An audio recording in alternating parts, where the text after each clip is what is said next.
सियासी उठापटक के लिहाज से बेहद संवेदनशील माने जाने वाले बिहार पर नीतीश कुमार 18 साल शासन कर चुके हैं। 2 दशक के इस दौर में कई बार नीतीश कुमार ने चुनाव जीतकर मुख्यमंत्री पद की कमान संभाली, तो कई बार गठबंधन में आई दरार की वजह से राजनीतिक सहयोगियों को अचानक बदल डाला। वही आज नीतीश कुमार ने पटना के गांधी मैदान में 10वीं बार बिहार के मुख्यमंत्री के तौर पर शपथ ले ली। बिहार में सबसे लंबे समय तक सीएम रहने का रिकॉर्ड नीतीश कुमार पहले ही अपने नाम कर चुके हैं। अब सवाल है कि क्या नीतीश देश में सबसे अधिक समय तक सीएम रहने वाले पवन चामलिंग का रिकॉर्ड तोड़ पाएंगे?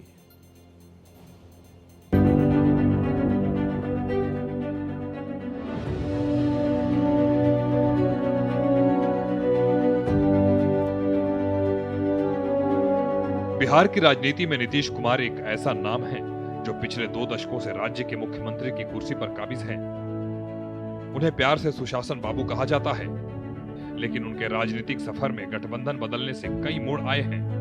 नीतीश कुमार ने पटना के गांधी मैदान में 10वीं बार मुख्यमंत्री पद की शपथ लेकर रिकॉर्ड कायम कर दिया है। उनका ये सफर मात्र 7 दिन के कार्यकाल से शुरू होकर अब 20 साल के रिकॉर्ड तक पहुंच चुका है। अरुण भारती जी लगातार अपने नवनियुक्त मंत्रियों से मिल रहे हैं। 2 लाइन अरुण भारती जी, 2 मंत्री आपके बनाए गए हैं, कितनी बड़ी जिम्मेवारी आपके पार्टी के पास है? प्रचंड जीत इस बार एनडीए को मिली है, कैसे देख रहे हैं और मंत्रियों को क्या नसीहत देंगे? देखिए, कोई नसीहत नहीं, जो भी जिम्मेदारी बिहार सरकार की तरफ से मिले, जो पार्टी का विजन है बिहार फर्स्ट बिहारी फर्स्ट, उसको धरातल पर उसकी छाप हर उस जिम्मेदारियों के साथ पूरा किया जाए। और दूसरा, यह संदेश कार्यकर्ताओं को अवश्य मैं देना चाहूंगा कि आप अगर ईमानदारी से प्रयास करके पार्टी के लिए अंतिम पायदान तक संघर्ष करेंगे तो पार्टी भी आपको आगे लाने का, अग्रिम पंक्ति में लाने का पूरा प्रयास करेगी। संजय पासवान जी और संजय सिंह जी के रूप में ये प्रत्यक्ष उदाहरण है आपके सामने। चिराग पासवान जी कुछ नसीहत दिए होंगे क्योंकि वो तो केंद्रीय मंत्री ऑलरेडी हैं, तो एक मंत्री के रूप में एक नेता को कैसे कार्य करना है, क्या चिराग पासवान ने अपने दोनों मंत्रियों को नसीहत दी है? जी बिल्कुल, इन्होंने अपनी तरफ से जो उनके पास अनुभव है उसके हिसाब से उन्होंने कुछ चीज़ों को बताया है और मुझे पूर्ण उम्मीद है कि उन सारी जिम्मेदारियों को पूरा करेंगे। और साथ ही साथ जो नेता का विजन है बिहार फर्स्ट बिहारी फर्स्ट, उसको भी आप बिहार सरकार की हर नीति में उसका छाप अवश्य देखेंगे। नियुक्त मंत्री संजय पासवान जी, क्या उम्मीद जनता करे आपसे, नए मंत्री बने हैं आप? बिल्कुल पूरी मुस्तैदी के साथ हमारे नेता का विजन है, बिहार फर्स्ट बिहारी फर्स्ट का विजन है और उसमें सब कुछ समावेश है विकास के लिए। मुख्यमंत्री जी आदरणीय नीतीश कुमार जी की सोच नेतृत्व में और प्रधानमंत्री की सोच वाली सरकार में हम लोग काम करेंगे और निश्चित रूप से विकास करेंगे हम लोग। अभी तक आप एक क्षेत्र में सीमित थे, अब पूरा बिहार आपका है।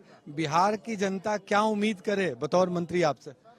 देखिए, मैंने पहले भी कहा कि बिहार फर्स्ट बिहारी फर्स्ट में सारा कुछ है, रोजी रोजगार, विकास की, समाज के अंतिम पायदान पर बैठे लोगों तक विकास पहुंचाना, ये मेरे नेता का लक्ष्य है। मैं उसी के अनुरूप काम करूंगा। जनता के नेता रामकृपाल यादव मंत्री बने हैं, जनता उत्साहित है। जिस गांधी मैदान में रामकृपाल यादव टहलने आते थे, उसी गांधी मैदान में इन्होंने मंत्री पद की शपथ ली है और ये तस्वीरें साफ तौर पे देखी जा सकती है। जनता जनार्दन, जो आम जनता है जिनसे ये रोज रूबरू होते थे, उसी जनता के बीच इन्होंने शपथ लिया है। तो ये खास पल है और इस खास पल में जिस अंदाज में रामकृपाल जी जनता के प्रिय नेता के रूप में रहे हैं, उसके बाद इतना ही कहा जा सकता है कि जनता इस बात का स्वागत की है। रामकृपाल जी, जनता के नेता इसी गांधी मैदान में टहलते थे जनता के बीच और यही शपथ? अरे आज भी टहलते हैं भाई, पिछले 40 साल से टहल रहे हैं, तो हमारे रूटीन में है। और मुझे सौभाग्य प्राप्त हुआ है कि ऐतिहासिक गांधी मैदान में शपथ में मुझे अवसर मिला माननीय मोदी जी और माननीय नीतीश कुमार जी के नेतृत्व में। पटना के इसलिए जिम्मेवारी ज्यादा है, जनता ज्यादा अपेक्षा रखेगी आपसे? मैं पहले भी पटना की जनता की अपेक्षा के अनुरूप काम किया हूँ। पटना सहित पूरे बिहार की जनता का हमेशा मैं लगा रहा हूँ उनकी भलाई के लिए, आगे भी करूंगा। बिहार के राजनीतिक इतिहास में नीतीश कुमार का नाम सबसे ज्यादा बार मुख्यमंत्री पद की शपथ लेने वाले नेता के तौर पर दर्ज हो चुका है। नीतीश कुमार का राजनीतिक जीवन गठबंधनों की उलटफेर से भरा रहा है। उन्होंने कभी एनडीए के साथ सरकार बनाई तो कभी राष्ट्रीय जनता दल वाले महागठबंधन के साथ। उनकी ये यात्रा साल 2000 में शुरू हुई थी। नीतीश कुमार को बिहार की कमान पहली बार 2000 में मिली थी, लेकिन यह कार्यकाल केवल 7 दिनों का रहा। बहुमत साबित न कर पाने के कारण उन्हें इस्तीफा देना पड़ा था। नवंबर 2005 में एनडीए के साथ प्रचंड जीत के बाद उन्होंने अपना पहला पूरा 5 साल का कार्यकाल पूरा किया। यहीं से उन्हें सुशासन बाबू की पहचान मिली। 2010 के चुनाव में भी एनडीए की जीत हुई और नीतीश ने फिर से शपथ ली। हालांकि 2014 के लोकसभा चुनाव में खराब प्रदर्शन के कारण उन्होंने नैतिक जिम्मेदारी लेते हुए इस्तीफा दे दिया। अपने इस्तीफे के बाद जीतन राम मांझी को सीएम बनाया, लेकिन फरवरी 2015 में वह खुद वापस सीएम बन गए। नवंबर 2015 के विधानसभा चुनाव में आरजेडी और जेडीयू के महागठबंधन को बड़ी जीत मिली और नीतीश सीएम बने। आरजेडी से मनमुटाव होने पर उन्होंने जुलाई 2017 में महागठबंधन छोड़ा और तुरंत एनडीए में वापस आकर छठी बार मुख्यमंत्री बने। 2020 विधानसभा चुनाव में जेडीयू का प्रदर्शन अच्छा नहीं रहा, फिर भी एनडीए में बहुमत होने के कारण वो 7वीं बार सीएम बने। अगस्त 2022 में उन्होंने एक बार फिर पाला बदला, एनडीए छोड़कर महागठबंधन में लौटे और 8वीं बार सीएम बने। वहीं 2024 में आरजेडी से मनमुटाव के बाद उन्होंने महागठबंधन छोड़ा और फिर से एनडीए में शामिल होकर 9वीं बार मुख्यमंत्री पद की शपथ ली। वहीं 2025 विधानसभा चुनाव में बिहार की एनडीए को प्रचंड बहुमत मिला और रिकॉर्ड 10वीं बार नीतीश कुमार ने मुख्यमंत्री पद की शपथ ली। मुख्यमंत्री के तौर पर नीतीश कुमार 18 साल से ज्यादा का सफर तय कर चुके हैं।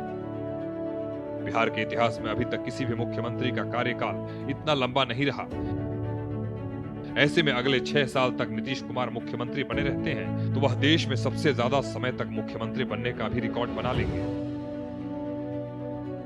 लेकिन देश में सबसे लंबे समय तक सेवा करने वाले मुख्यमंत्रियों का रिकॉर्ड तोड़ने के लिए उन्हें 6 साल तक कुर्सी पर बने रहना होगा। नीतीश कुमार की उम्र 75 वर्ष हो गई है। उन्हें सर्वाधिक समय तक मुख्यमंत्री रहने का रिकॉर्ड तोड़ने के लिए अभी कम से कम 6 वर्ष तक काम करना होगा।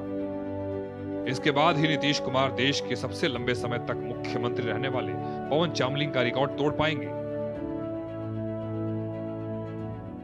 Bureau report, Bharat express.